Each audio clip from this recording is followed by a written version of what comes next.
नमस्कार साथियों। तो आज हम शुरू करते हैं अपनी वेरी इंपॉर्टेंट पॉइंट जिसका नाम है the seven ages of man. ये आपकी फोर्थ पॉइंट है, the seven ages of man. The seven ages of man, ये आपकी आज की पॉइंट है। बड़ी पॉइंट है, लेंथी पॉइंट है, और इस पॉइंट को जो लिखने वाले पॉइंट है वो वर्ल्ड फेमस पॉइंट है जिनका नाम है William Shakespeare. William Shakespeare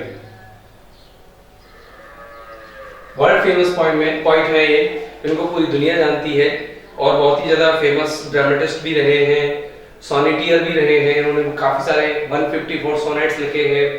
William Shakespeare जो है वो 1564 में इनका बर्थ हुआ था और 1616 में ये इनकी डेथ है। तो जो विलियम शेक्सपियर है, हमें पोइट की जीवनी के बारे में या पोइट की बायोग्राफी, बायोग्राफी के बारे में हमसे कुछ नहीं पूछा जाता। एग्जाम्स में हमसे ना तो बायोग्राफी से रिलेटेड और ना ही ऑटोबायोग्राफी से रिलेटेड कोई क्वेश्चन पूछा जाता है। तो हम लोग इस पॉइंट का टेक्स्ट पढ़ते हैं। ये पॉइंट किस पर्पस से लिखी गई है, इस पॉइंट का जो है इंटेंशन क्या था इस पॉइंट को लिखने के पीछे। दरअसल क्या है, आपको इस पॉइंट का मुझे बैकग्राउंड समझाना पड़ेगा। बैकग्राउंड ये है कि एक ड्रामा है जो कि विलियम शेक्सपियर ने लिखा है और उस ड्रामा का नाम है as you like it. As you like it, ये ड्रामा है। इस ड्रामा में आपके कैरेक्टर्स होते हैं कुछ काफी सारे कॉम्प्लिकेटेड कैरेक्टर्स होते हैं, अबव 20 कैरेक्टर्स हैं। बहुत अच्छा ड्रामा है जो एक जंगल में, आर्डेन का एक जंगल है, उसमें पूरा तरह से परफॉर्म किया गया है। इसमें कैरेक्टर होते हैं जैक्स, JACQUES, जैक्स। ये कैरेक्टर होते हैं। ये कॉमेडियन होते हैं, जो कह दो कि पोइट भी है और एक कॉमेडियन भी है। मतलब इनकी जो स्टेटमेंट्स है उनमें ह्यूमर होता है, हास्य होता है। ये थोड़े सनकी मिजाजी हैं और ये क्या है कि थोड़े लव अफेयर में भी पढ़ते हैं। और देखो इसमें क्या होता है, मैं आपको थोड़ा सा बता देता हूँ कि दो ड्यूक होते हैं, दो भाई होते हैं। वो एक दूसरे को क्या है कि एक जो भाई है ड्यूक फर्डिनेंड को क्या कर देता है, ड्यूक फ्रेडरिक जो है वो निकाल देता है। अब जो ड्यूक फर्डिनेंड के साथ जैक्स जो है वो भी एक वहां पर होता है, एक जोकर कह दो, एक मजाकिया कह दो। ये थोड़ा सा क्या है कि आपको पता है फिल्मों में कॉमेडियंस भी होते हैं जो क्या करते हैं कि फिल्म को थोड़ा एंटरटेनिंग बनाए रखते हैं। तो ठीक वैसे ही जैक्स ने भी एक स्टेटमेंट बोला और वो स्टेटमेंट ये था कि इंसान की 7 अवस्थाएं होती है। मतलब हर इंसान जब जीवन जीता है तो जन्म से लेकर मृत्यु तक 7 विभिन्न अवस्थाओं से होकर के गुजरता है। उन्हीं को नाम दिया है 7 एजेस ऑफ मैन। मैन मतलब ह्यूमन बींग्स, मैन मतलब ह्यूमन बींग्स, मानव। तो देखो बहुत अच्छी पॉइंट है, इंटरेस्टिंग पॉइंट है।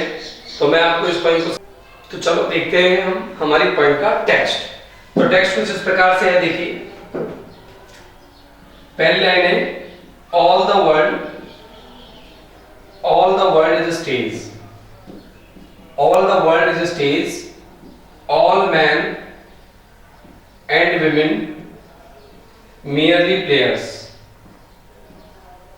merely players.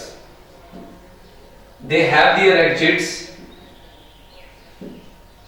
they have their exits and their entrances,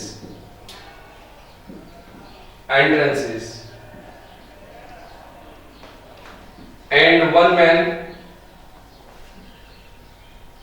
in his time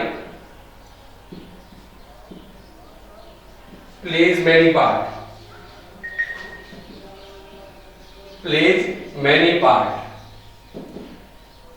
his acts being 7 ages, his acts being 7 ages, 7 ages। तो समझिएगा इस पॉइंट के इस फर्स्ट स्टैंजा को। इसमें 7 अवस्थाएं आने वाली हैं। तो ये अवस्थाएं नहीं है, एक तरह से अवस्थाओं का इंट्रोडक्शन है और फिर वन बाय वन करके एक एक आपकी अवस्थाएं हम समझेंगे। बहुत प्यारी प्यारी स्टेजेस और एजेस बताई हुई हैं।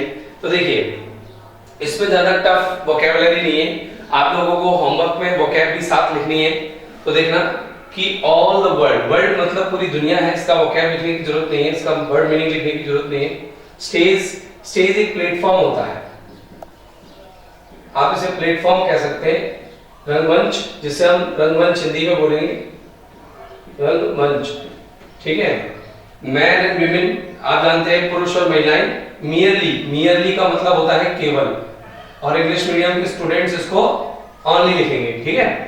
इसके अलावा प्लेयर्स आपको जानते हो खिलाड़ी होते हैं, लेकिन हम खिलाड़ियों के लिए नहीं आए, यहाँ पर आए एक्टर्स, अभिनेता, ठीक है। नायक नायिकाएं, नायक कह दो आप इन दोनों को, ठीक है। दे हैव देयर एग्जिस्ट माने जाते हैं, एग्जिट्स माने जाते हैं प्रस्थान। क्या होता है एग्जिट्स माने प्रस्थान, और प्रस्थान की जो अंग्रेजी है इंग्लिश है उसको हम डिपार्चर कह सकते हैं, डिपार्चर। इसके अलावा एंट्रेंसेस यानी होते हैं प्रवेश, और प्रवेश आप जानते हो कि भाई आप जब बर्थ लेते हैं, जन्म लेते हैं तो उनमें प्रवेश होता है, एंट्रीज कह सकते हैं आप। एंट्रीज इसलिए प्रॉपर वर्ड नहीं है क्योंकि एंट्रीज का मतलब होता है फीडिंग, अंकन, कि आप किसी चीज को आप कहीं पर रिकॉर्ड लिख रहे हो। And one man in his time plays many parts माने भाग भी होते हैं और भूमिकाएं भी होती हैं। भूमिकाएं, इनको हम रोल्स भी कह सकते हैं इंग्लिश में, रोल्स, ठीक है ना। His acts being 7 ages, being यानी होना, 7 एजेस, एक्ट्स माने कार्य। तो इसमें इतनी डिफिकल्ट वोकैब नहीं है, तो एक बार आप देख लीजिएगा। स्टेज का आपको प्लेटफॉर्म लिखना है, आपको मियरली का केवल यानी ओनली लिखना है, प्लेयर्स को आपको एक्टर्स मान के चलना है। They have their exits, exist माने प्रस्थान होता है यानी कि डिपार्चर्स, और एंट्रेंसेस यानी प्रवेश यानी कि आपको किसी जगह पर अपना आगमन दिखाना है, अराइवल दिखाना है, ठीक है ना। एडवेंट भी कहते हैं इसको, अराइवल भी कहते हैं, आगमन या प्रवेश, ADVENT, एडवेंट इंग्लिश टर्म्स हैं ये।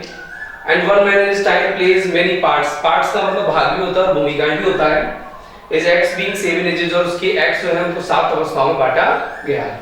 तो देखिए पहले तो हम इसका हिंदी मीनिंग लिखेंगे, फिर इसकी इंग्लिश मीनिंग, और फिर इसमें से कुछ क्वेश्चंस, और वो क्वेश्चंस आपको नोट भी करने हैं संग संग। देखिए all the world is a stage, all men and women merely players, they have their exits and their entrances, and one man in his time plays many parts, his acts being 7 ages।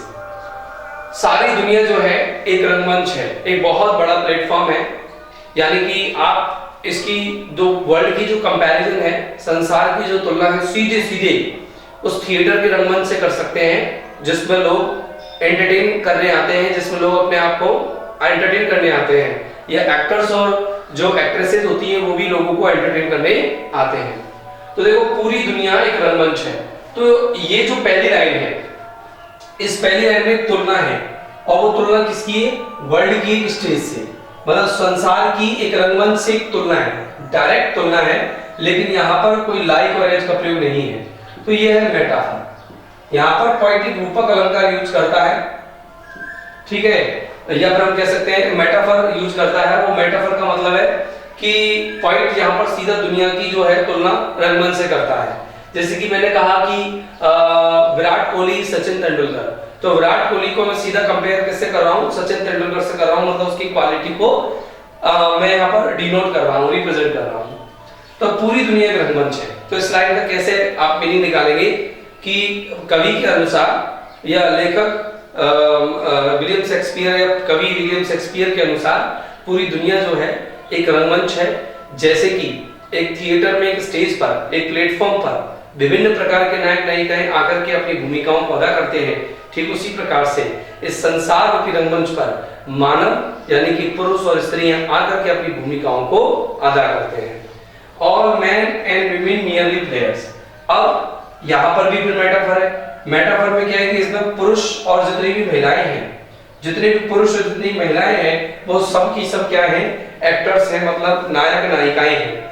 मतलब हम लोग यहाँ जब दुनिया में आते हैं तो अपनी भूमिकाओं को प्ले करने आते हैं, अपने रोल्स, अपने परफॉर्मेंस, अपने आर्ट, अपनी कलाओं को दिखाने आते हैं। They have their exits. उनके अपने अपने, दियर मतलब अपने, खुद के मतलब इन लोगों के अपने अपने एग्जिट्स होते हैं, प्रस्थान होते हैं। जैसे कि स्टेज पर जब किसी एक्टर की एंट्री फिक्स होती है कि भाई इस समय ये एक्टर है ना एंट्री करेगा, तो ठीक उसी समय वो एक्टर एंट्री करता है। तो कई एक्टर ऐसे होते हैं जो फिल्म शुरू हो जाती है तो उसके आधा घंटे बाद आते हैं, 1 घंटे बाद आते हैं, कई तो फिल्म के लास्ट में आते हैं। तो इसका मतलब होता है कि हमारा जो डिपार्चर है, प्रस्थान है, और हमारा जो प्रवेश है इस दुनिया में, इस संसार रूपी रंगमंच पर, ये डिफरेंट है, अलग अलग है, और ये डिसाइडेड है। ये सब कुछ जो है एक डायरेक्टर प्ले करता है, एक डायरेक्टर की इशारों पर ये सब कुछ चलता है, और वो डायरेक्टर है गॉड। जिस तरह से थिएटर में एक डायरेक्टर होता है जो कि स्क्रिप्ट के अनुसार एक्टर्स को परफॉर्म करने के लिए फोर्स करता है, ठीक उसी प्रकार से जो स्क्रिप्ट है उस पर हम लोगों को जो एक्ट करने के लिए किसने कौन फोर्स कर रहा है? हमारा डायरेक्टर। वो कौन है? गॉड है। एंड वन मैन, और इतने सभी लोगों में से चाहे पुरुष हो चाहे महिला हो, तो हम वन मैन मतलब एक इंसान, एक पुरुष नहीं, एक इंसान की बात करते हैं। एक इंसान अपने समय में कई सारी भूमिकाओं को निभाता है। मतलब आपको पता है कि एक एक्टर आया, तो एक्टर जब स्टार्टिंग में होगा तो वो एक बालक रूप में दिखाया जाएगा, एक चाइल्डहुड एज में दिखाया जाएगा, फिर वो एडल्ट बनेगा, फिर वो यंग होगा, फिर यंग के बाद वो प्रूडेंट बनेगा, फिर ओल्ड होगा। तो ठीक उसी प्रकार से ह्यूमन बीइंग्स भी क्या करते हैं, अलग अलग अवस्थाओं में अपने रोल्स परफॉर्म करते हैं। हिज एक्ट्स बीइंग 7 एजेस, और उसकी जो ये एक्ट्स हैं, उसकी जो रोल्स हैं, उनको हम 7 अवस्थाओं में बांट सकते हैं, 7 अवस्थाओं में हम विभाजित कर सकते हैं। ये हिंदी में है। अगर इसको इंग्लिश में देखें तो इंग्लिश में कुछ इस प्रकार से होगा, according to William Shakespeare, all the world is just like a stage where every man and women, it means all human beings, come to perform their roles, to perform their duties. They have their own they have their own arrivals or arriving time and arrival time, and they have their own departure time. It means they come into this world at different times. Okay, and one man in his time plays many parts. Here Shakespeare wants to say that every man in this world plays many parts, and all his parts can be divided into 7 ages. All his parts, or you can say all his roles can be divided into 7 ages. That means here the poet simply wants to say that it is a very good comparison between the world and a stage, because in a theater, on the stage, actresses come to perform their roles in accordance of the director. Similarly,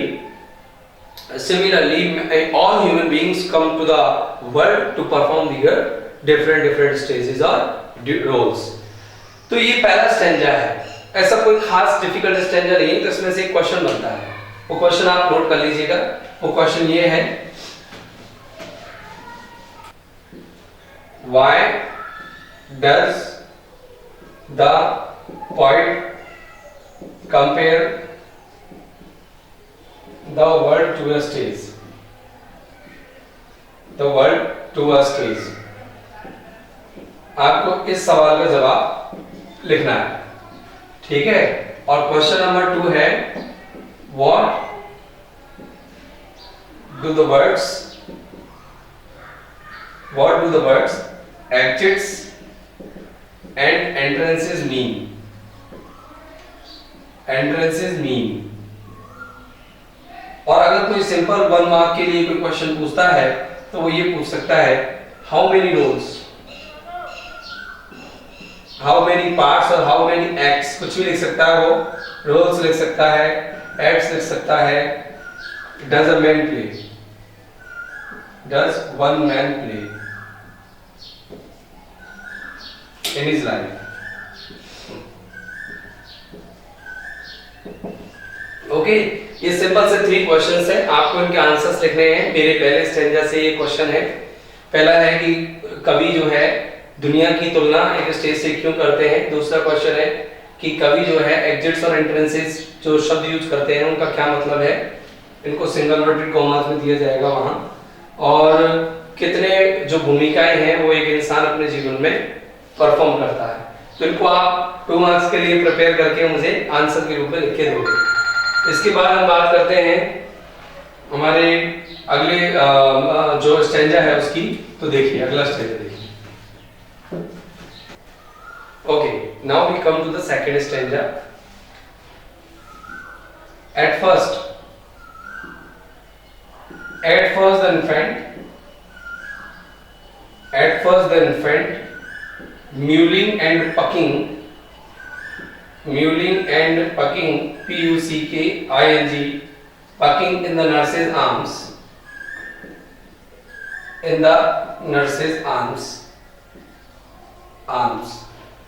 ये आपका second stanza है। बहुत छोटा सा stanza है, लेकिन सबसे पहले हम इसकी वोकैबुलरी देखते हैं। तो वो वोकैबुलरी क्या है तो देखिएगा। वोकैबुलरी में आप इन्फेंट जो वर्ड है इसका मतलब है शिशु।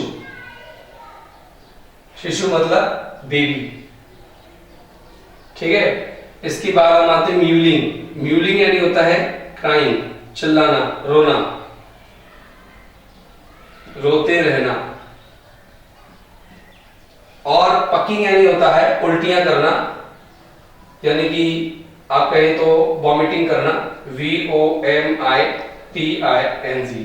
वॉमिटिंग करना। नर्स यानी होती है धाय, जिसको हम नैनी भी कह सकते हैं, NANNY, नैनी, यानी कि जो आपका केयर टेकर होती है, माँ हो सकती है वो। आर्म्स, आर्म यानी भुजा होती है, लेकिन आर्म्स यानी होती है गोद, तो गोद को कहते हैं लैप, ठीक है ना। तो अब देखेंगे हम इसका मीनिंग लिखते हैं। ये आपको नोट करने हैं सारी वोकैब, आपको ध्यान से आपकी फेयर कॉपी में इसको क्लियरली लिखना है। देखो सबसे पहले जो है वो एक शिशु का जन्म लेता है, तो सबसे पहली एज, यानी कि मैं इधर लिख देता हूं तो फर्स्ट एज क्या है कि वो इन्फेंट रहता है। पहली अवस्था में वो क्या रहता है, शिशु रहता है, इन्फेंट रहता है। तो सही है, जन्म लेने के बाद हम इन्फेंट होते हैं। तो इन्फेंट और चाइल्ड में क्या अंतर है, चाइल्ड इन्फेंसी के बाद आता है, यानी कि जब इन्फेंट डिपेंडेंसी थोड़ी सी बंद कर देता है, यानी चलने फिरने लग जाता है, तो वो चाइल्ड हो जाता है। यानी कि 3-4 साल के बालक को हम चाइल्ड कह सकते हैं, यानी और 1.5-2 साल के बच्चे को हम इन्फेंट तक कह सकते हैं। Mewling and puking in the nurses arm. Mewling यानी होता है रोते बिलखते रहना, और पकिंग यानी उल्टियां करना अपने नर्स की गोद में। तो देख सकते हो जब तक बच्चा गोद में रहता है तब तक कि 1-1.5 साल की जो एज होती है उस समय तक की अवस्था के बारे में बताया गया कि पहली अवस्था वो है, यानी कि आप कह सकते हो 0 to 2 years या 1.5 year, मतलब 1-1.5 साल तक की अवस्था है। सबसे पहले वो एक शिशु होता है जो कि रोता बिलखता रहता है और पलटियां करता रहता है अपनी माँ की गोद में। तो सबसे पहली भूमिका क्या है, शिशु की, और वो अपनी भूमिका को कैसे परफॉर्म करता है, it just does nothing except mewling and puking in its mother's arms और केयरटेकर्स आर्म्स। मदर ना हो, सामने कोई भी हो, तो उसकी जो भी उसकी परवाह करता है उसकी गोद में ये रोता बिलखता है, पलटियां कर देता है और अपना इस तरह से अपनी भूमिका को प्ले करता है। तो ये बहुत ही सिंपल सा स्टैंजा है। तो according to the point, the first stage of a man's life is the infancy. In this stage, man does nothing except crying and vomiting. You can use the proper words of the point, mewling and pucking in its mother or in its caretaker's arms, and it just spends its stage or its act. Okay, इस तरह से वो अपने act को, stage को क्या कर देता है, स्पेंड कर देता है। अब बात करते हैं हम अपने सेकंड स्टेंजा की। तो देखो सेकंड स्टेंजा थर्ड स्टेंजा की जो हमारी सेकंड स्टेज है वो है and then a school boy and then a whining school boy. Whining, WHINING, whining school boy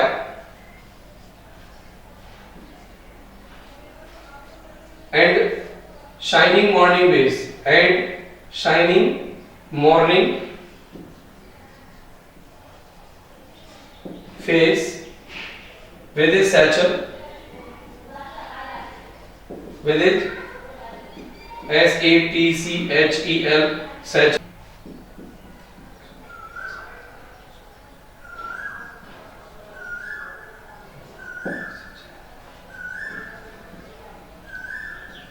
leaping like a snail, unwillingly to school. Unwillingly to school.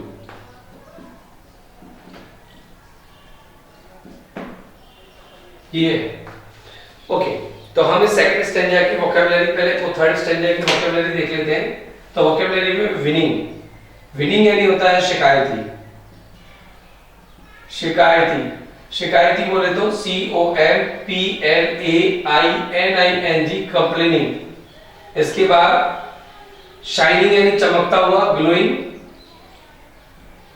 Face with satchel यानी होता है school bag. विद्यालय का बस्ता कह सकते हैं आप इसे। स्कूल बैग इंग्लिश में कहते हैं स्कूल बैग। क्रीपिंग यानी होता है रेंग कर चलना, मतलब क्रॉलिंग, CRAWLING, रेंग कर चलना। और रेंग कर चलने से अर्थ है स्लोली, वॉक स्लोली, धीमे धीमे चलना। ये इसका मीनिंग है। स्नेल एक कीट होता है, कीड़ा होता है, इंसेक्ट है। ये कीड़ा है जिसका नाम होता है हिंदी में घेंगा। और अनविलिंगली यानी बिना किसी इच्छा के, इसको बोलते हैं रिलक्टेंटली, बिना इच्छा के, अनिच्छापूर्वक। ठीक है, तो देखिएगा ये आपकी वोकैबुलरी है और इस वोकैबुलरी को आप ध्यान से देख सकते हैं कि वो एक विद्यालय लड़के के रूप में है और जो सेकंड एज है वो चाइल्डहुड एज है। तो देखो इसको एक बार देख लीजिएगा। And then a whining school boy and shining morning face with his satchel creeping like a snail unwillingly to school. और फिर वो एक शिकायती विद्यालय लड़के में बदल जाता है। फिर वो चाइल्डहुड एज में आ जाता है जहां पर उसकी कंप्लेंट शुरू हो जाती है, शिकायत शुरू हो जाती है। वहां पर वो हर चीज के लिए एक्सक्यूजेस ढूंढने लगता है, हर चीज के लिए बहाने बनाने लगता है। ये बड़ी इंटरेस्टिंग एज होती है, ये सबसे मनोरम एज भी होती है। इसी को बाल्यावस्था कहते हैं और इस अवस्था को देखने के लिए माँ बाप जो है बड़ा इंटरेस्टेड रहते हैं और ये अवस्था वास्तव में बड़ी इंटरेस्टिंग होती है। एंड शाइनिंग मॉर्निंग फेस, और उसका चमकता हुआ चेहरा है, जैसे कि सुबह का सूरज जो है बड़ा ग्लोइंग नजर आता है और अभी उसके सामने अभी पूरी उसकी लाइफ बाकी है। ठीक इसी प्रकार से इनकी जो सेकंड एज है, इसके बाद अभी इनका पूरा स्पेंड, अभी इनको लाइफ, बड़ी लंबी लाइफ स्पेंड करनी है। तो उनका जो चेहरा है बड़ा चमकता हुआ चेहरा है और उसके पीठ पर जो है स्कूल बैग है, लेकिन और वो एक घेंगे की तरह स्कूल की तरफ चल रहा है और वो भी बिना इच्छा के, क्योंकि उसकी स्कूल जाने की इच्छा नहीं है, क्योंकि वो अपने उस बचपन को वो फ्री ऑफ एजुकेशन या मतलब शिक्षा से बिल्कुल आजाद होकर के बिताना चाहता है। He does not want to be trapped in all social predicaments। वो समाज की जो विविधताएं हैं, समाज की जो परेशानियां हैं, उनमें बंधना नहीं चाहता। He just wants to spend his childhood in his own way, अपने खुद के ही तरीके से वो अपने बचपन को बिताना चाहता है। तो देखेंगे according to the poet, the second stage of man's life is the childhood। It means we can write a second stage childhood, और हम इसको स्कूल बॉय भी कह सकते हैं, चाइल्डहुड और school boy. And in this age he just looks very fair or very smart, and he has a very shining morning face। It means he has a very long life still to survive or to lead। And there is a school bag on his back and he just walking very slowly towards his school like a snail, because he does not want to go to school. He wants to spend his life or childhood in the free atmosphere in his own choice। Okay, so here he is unwilling to go to school, he is reluctantly moving to his school। ये आपका simple सा stanza है, इसमें कोई ज्यादा समझाने वाली बात नहीं है, बहुत आसान चीज है और मेरे हिसाब से आपको ये जो पांचों पॉइंट्स है वो बहुत आसान लगने वाली है, कोई ज्यादा डिफिकल्ट पॉइंट्स नहीं है। तो आप ये थर्ड स्टेंजा जो है आप अपने माइंड में इसको सेट कर लीजिएगा। अब मैं आता हूं फोर्थ स्टेंजा है, and then the lover।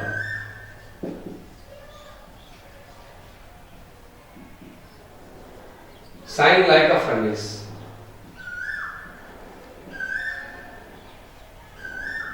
with a woeful ballad.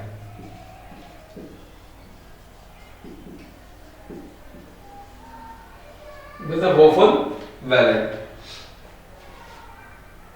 Made to his mistress eyebrow.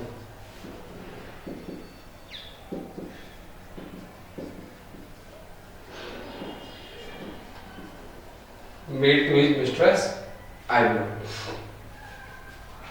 Okay, ये आपकी थर्ड एज, यानी कि आप सीधा लिख सकते हैं कि आप यहाँ सेकंड के बाद थर्ड स्टेज को लवर सेज कह सकते हैं। ये लवर सेज है और अपन इस स्टेज को पढ़े उससे पहले इसकी वोकैबुलरी देख लेते हैं। तो देखिए, शाइन, शाइन माने होता है आह भरना, हिंदी में इसको आह भरना कहते हैं, लेकिन इंग्लिश में इसको take a deep breath, take a deep breath कह सकते हैं, गहरी सांस लेना, ठीक है। और फर्नेस एक भट्टी होती है और भट्टी को हम इंग्लिश में किल्न कहते हैं। और वोफुल मानी होता है सॉरोफुल, दुखपूर्ण, दुखपूर्ण, और वेलेडी होता है गीत, सॉन्ग।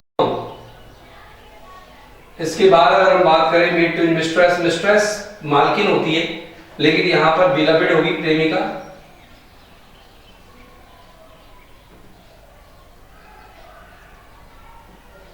बिलवेड प्रेमिका। और आईब्रो यानी होती है बौहें, आंखों की बौहें, ये होगी। तो देखिएगा, and then the lover sighing like a furnace with a woeful ballad made to mistress eyebrow. तो इसमें ज्यादा कोई परेशानी वाली बात नहीं है। तो देखेंगे, और इसके बाद वो एक प्रेमी में बदल जाता है, मतलब अब वो युवावस्था में आ गया है। अब वो एक किशोरावस्था को बालक या बाल्यावस्था को पार करके वो अब लगभग 19, 20, 21, 22, 23 वर्ष का हो गया है। और इस अवस्था में आकर के वो बहुत गहरी गहरी सांसें लेने लगता है। देखो यहाँ गहरी सांस लेने का मतलब, देखो यहाँ मेल और फीमेल दोनों से मतलब है, यहाँ पर किसी पर्टिकुलर मेल या फीमेल से मतलब नहीं है। ये मानव की अवस्था बता रहा है, ये किसी पुरुष और महिला की अवस्था नहीं बता रहा है। तो बताता है कि यहाँ पर जो प्रेमी है ना, वो प्रेमी आहा भरने लगता है, मतलब अग्रेसिव हो जाता है। जैसे भट्टी बहुत ज्वलंत होती है, अग्रेसिव होती है, उग्र होती है, और ठीक प्रकार से उसका नेचर उग्र हो जाता है और किसी का विद्रोह करने लगता है, वो किसी की बात नहीं मानता, वो मतलब वो उसको लगता है कि उसके खिलाफ सारी बातें हो रही है, तो वो हमेशा भट्टी की तरह उग्र रहता है विद अ वोफुल बैलेट। और वो दुखपूर्ण गीतों को रचता रहता है, क्योंकि वो अपने जो एज को या अपनी स्टेज को, अपनी लाइफ को लव मेकिंग यानी प्रेम करने में ही बिता देता है। Made to his mistress eyebrow, वो ऐसे गीत बनाता है जो उसकी प्रेमिका की सुंदरता, आईब्रो मतलब बौहें होती हैं आंखों की, ये इनको हम आईब्रो कहते हैं। लेकिन आईब्रो का मतलब यहाँ पर देखो सिंगुलर है, हमारी आईब्रोज दो होती है, तो यहाँ पर ब्यूटी इसका सेंस देंगे कि प्रेमिका की जो सुंदरता है, उस सौंदर्य का जो सौंदर्य के प्रशंसा के लिए वो क्या कुछ तुकपूर्ण गीतों को रचता है, जैसे कि वो अपना टाइम स्पेंड कर सके, जिससे कि वो लव मेकिंग कर सके, और इस तरह से वो अपनी स्टेज को, अपनी लाइफ को, अपनी एज को स्पेंड करता है। यह देख सकते हैं, इंग्लिश में देख सकते हैं। In this stanza, William Shakespeare wants to say that the third stage of man's life is lover's age. In this age, a person is always aggressive and he takes deep breath, just like a furnace. Okay, he is unable or he does not want to follow any other person, or he does not want to be restricted in the orders and law and order. And he just composes very sorrowful or sad songs in the praise of his beloved's beauty. He wants to spend his entire stage or entire age in his just in making love affairs, and he does not want to do anything except it. और वो इसके सिवाय वो कुछ नहीं करना चाहता, वो सिर्फ इसमें ही अपने जीवन को यापन कर देता है। Now we are moving to the fourth stage of human life, that is soldier stage. देखेंगे,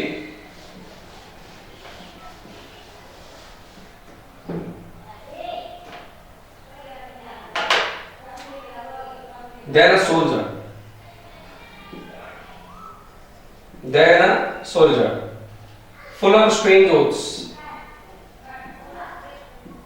full of strange oaths, full of strange oaths,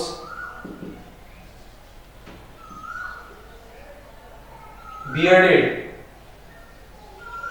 bearded like the pard, jealous in honor,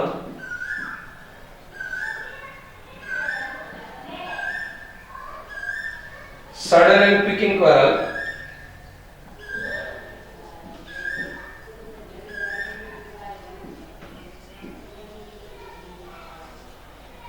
sudden and quick in quarrel, seeking the bubble reputation, seeking the bubble reputation, even in the cannon's mouth, even in the cannon's mouth.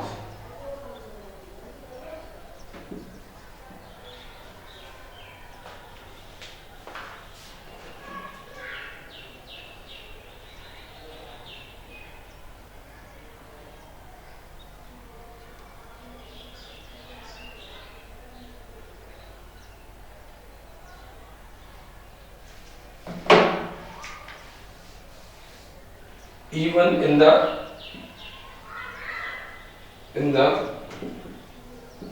cannon's mouth. Okay, चलो stanza की हम ये stanza हमारा अगला stanza है, मतलब हमारा ये कह सकते हैं हम कि 3 एजेस हो गई है, 4 चौथी अवस्था है ये। उससे पहले एक स्टेंजा और हमने 5वां स्टेंजा पढ़ रहे हैं, और ये 5वां स्टेंजा जो है वो एक सिपाही के बारे में है, सोल्जर के बारे में। ओथ मानी होती है कसम, यानी कि प्रॉमिसेस, ये प्रॉमिसेस होती हैं। स्ट्रेंज यानी विचित्र होती है, इनको हम क्वीर, अजीब, आप इनको फ्रीक भी कह सकते हैं, नोटी भी कह सकते हैं, एक्सोटिक भी कह सकते हैं, स्ट्रेंज भी कह सकते हैं, ऑड भी कह सकते हैं, अजीब सी। बियर्डेड मानी क्या होता है? बियर्डेड मानी होती है दाढ़ी, दाढ़ी होती है, यानी कि आप कह सकते हैं कि hair on cheek, sorry hair on chin, hair on chin, इनको हम हेयर ऑन चिन कह सकते हैं। पार्ड ये छोटा बर्ड है, पूरा इसका जो फुल फॉर्म है लियोपार्ड है, यानी कि लेपर्ड, तेंदुआ। और जेलस मानी होता है जलन, यानी कि ईर्ष्या, ईर्ष्या को हम कहते हैं मैलिस।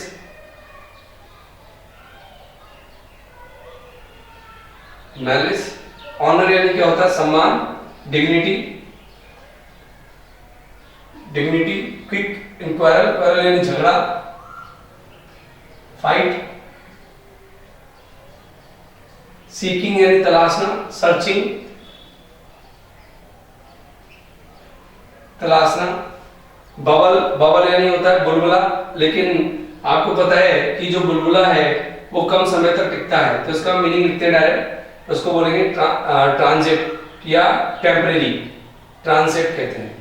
रेपुटेशन मानी वही, इसको हम कह सकते हैं क्षणिक, एफेमरल, बहुत सारे वर्ड है डिफिकल्ट तो, लेकिन रेपुटेशन वही, सम्मान, रिस्पेक्ट, रिगार्ड। कैनन यानी तोप होती है, एक प्रकार की वेपन है, हथियार है। माउथ यानी जानते हो कि बॉटम कह सकते हो आप इसे, माउथ कह सकते हो, मुंह, पेंदा, तल, मुखौटा। हाँ, तो देखिए कोई ज्यादा डिफिकल्ट टर्मिनोलॉजीज नहीं, लेकिन आप देखो आराम से समझ में आएगा। फिर वो एक सिपाही में बदल जाता है जो अजीबोगरीब प्रकार की कस्में रखता है, मतलब बहुत विभिन्न प्रकार की, क्योंकि वो समाज में रेपुटेशन चाहता है, सम्मान चाहता है। वो एक ऐसी एज से निकल के आ चुका है जो एज में उसने कुछ भी अचीवमेंट नहीं की, कोई प्राप्ति नहीं की, सिर्फ उसने अपना समय बिताया। अब जब वो इस अवस्था में आता है तो वो एक सिपाही की तरफ अजीबोगरीब बातें करने लगता है, जिससे कि वो अपनी रेपुटेशन को, अपनी डिग्निटी को समाज में बनाकर रख सके। तो वो अपनी नुकीली दाढ़ी रखने लगता है। तो ये क्या एक शेप है? शेप मतलब एक पहचान बताइए कि इस अवस्था में आकर के हम दाढ़ी रखने लगते हैं, हम यहाँ पर अपने आप को एक एजिड दिखाने लगते हैं कि हम थोड़ी सी एज में आ चुके हैं, मैच्योरिटी को दिखाने लगते हैं। तो यहाँ पर हो जाता है बियर्डेड लाइक द पार्ट। तो तेंदुए की तरह दाढ़ी रखने का मतलब है बिकम मैच्योर, यहाँ पर थोड़ा सा वो परिपक्व हो जाता है। जेलस इन ऑनर, और सम्मान में जलने लगता है। सम्मान में जलने से मतलब यह है कि जो सम्मान उसको चाहिए अगर वो किसी और को मिलता है तो वो उससे जलने लगता है, वो रिस्पेक्ट के पीछे भागता है। सडन क्विक इंक्वायरल, बड़ा आवेशात्मक होता है, इंपल्सिव रहता है, इमोशनल हो जाता है यहाँ पर इंसान, और वो लड़ने झगड़ने के लिए हमेशा तैयार रहता है, आक्रामक रहता है। सीकिंग द बबल रेपुटेशन, और लेखक कहता है, कवि कहता है कि वो उस बुलबुले के समान टिकने वाली उस सम्मान को तलाशता रहता है, चाहे वो इस सम्मान को पाने के लिए तोप के मुंह में यानी कि मौत के मुंह में क्यों ना चला जाए। ठीक है ना। Jaw of hell, jaw of hell एक इडियम है, एक फ्रेज है जिसका मतलब होता है मौत का मुंह। तो चाहे वो मौत के कुएं में या मौत के मुंह में क्यों ना चला जाए, लेकिन उस सम्मान को पाकर रहना चाहता है। वो सम्मान जो कि पानी पर उस बुलबुले के समान है, जो कुछ समय तक ही टिकता है। तो इंसान के जीवन में सम्मान कुछ समय तक ही टिकता है, लेकिन उस क्षणिक सम्मान को प्राप्त करने के लिए वो अपने जीवन को भी दांव पर लगा देना चाहता है, लड़ने झगड़ने के लिए तैयार रहता है। सम्मान प्राप्त करने के लिए वो दूसरे सम्मानित व्यक्तियों से जलने लगता है, और एक मैच्योर्ड हो जाता है। वो अब अपनी अवस्था के हर एक मिनट को यूज करना चाहता है, और वो इस यूज करने के लिए, इस तरह से अपनी लाइफ को यूज करने के लिए वो अजीबोगरीब प्रकार के बातें करने लगता है। एक सोल्जर एज है। मैंने आपको पहली स्टेंजा के अलावा और कोई स्टेंजा में क्वेश्चन नहीं दिए हैं, मैं आपको और क्वेश्चन देता हूं। बाकी की जो पोइम है हम अगली वीडियो में पढ़ेंगे। आज हमारी हाफ पोइम हुई है, उनके कुछ क्वेश्चंस हैं, मैं आपको उन क्वेश्चंस को भी नोट करा देता हूं। तो आप याद रखना कि हमने जो अभी चौथी एज पढ़ी वो सोल्जर एज थी, हमारी जो फोर्थ एज थी वो सोल्जर एज थी। सोल्जर एज हमने अभी पढ़ी है। तो इंग्लिश में इसको एक बार देख लीजिए। William Shakespeare wants to say that a person in his fourth age becomes mature and he looks like a part. It means he starts having some beard on his chin, and he takes some strange oaths and swears or promises to maintain his reputation in the society, and he becomes very jealous of those who have more honor, more dignity than him. He is very quick and very casual in quarreling or in fighting with others to maintain his reputation, and he is always in search of that reputation that is very temporary in his human life, and he is very well known about it. However, he just runs behind that. He is ready to take any kind of risk to maintain such a life and to get reputation or dignity in the world. ये आपकी छोटा सा stanza है, तो आप आसानी से इसको कर सकते हैं। तो मैं आपको उन क्वेश्चंस को नोट कराता हूं जो इंपॉर्टेंट है।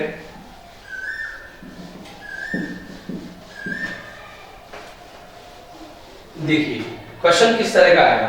हमने 3 क्वेश्चंस उसमें पढ़े। चौथा क्वेश्चन है कि which is the first stage, which is the और व्हाट इज द आएगा। What is the first stage of one man's life. एक इंसान के जीवन की जो पहली अवस्था है वो क्या होती है। ठीक है ना। तो अब इसको इसी क्वेश्चन को ऐसे पूछा जा सकता है, how does an infant act.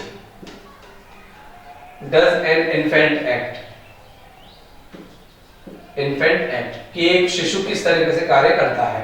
तो आपका आंसर मैंने बताया था इसका, आप आराम से इसको करना। क्वेश्चन नंबर नेक्स्ट जो अगर हम बात करें तो ये है कि why is the school boy compared to a snail. Compared to a snail. एक ये क्वेश्चन इस तरीके से थर्ड स्टेंजा में से आ सकता है, और एक क्वेश्चन ऐसा आ सकता है कि what is the second stage, second stage of men's life. ठीक है।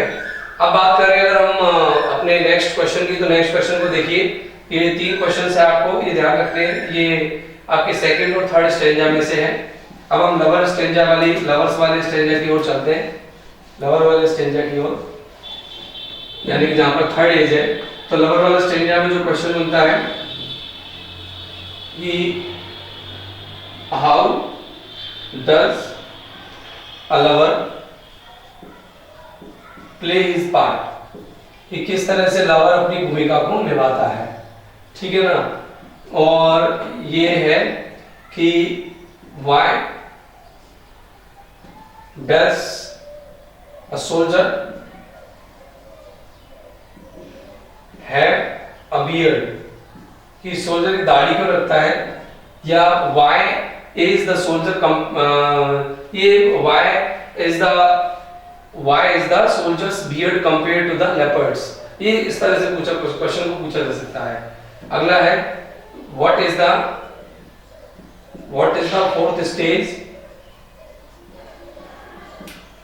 Fourth stage of man's life, मानव के जीवन की चौथी अवस्था क्या है। और हु इज आपसे पूछ सकता है हु इज सीकिंग रेपुटेशन, कौन रेपुटेशन तलाश करता है, तो आप बताएंगे सोल्जर जो अपनी चौथी अवस्था में रहता है और उस अवस्था में वो रेपुटेशन को तलाश करता है। तो ऐसे छोटे छोटे क्वेश्चंस आपसे रेज कर सकते हैं। तो 4 क्वेश्चन इसमें, 3 उसमें, 3 उसमें, तो आपने 4 3 7 और 3 10 क्वेश्चंस आज देखे हैं। इन 10 क्वेश्चंस को आप करेंगे, ध्यान रखना आप इनको पॉज करके देख सकते हैं और इनको लिख करके इनके आंसर्स लिखने का प्रयास करें। इंग्लिश में ही लिखें आंसर्स, और अगर किसी को इंग्लिश में लिखने में दिक्कत आ रही हो तो अपने आंसर्स को हिंदी में लिख करके अपनी रफ कॉपी में मुझे लिख करके भेजें।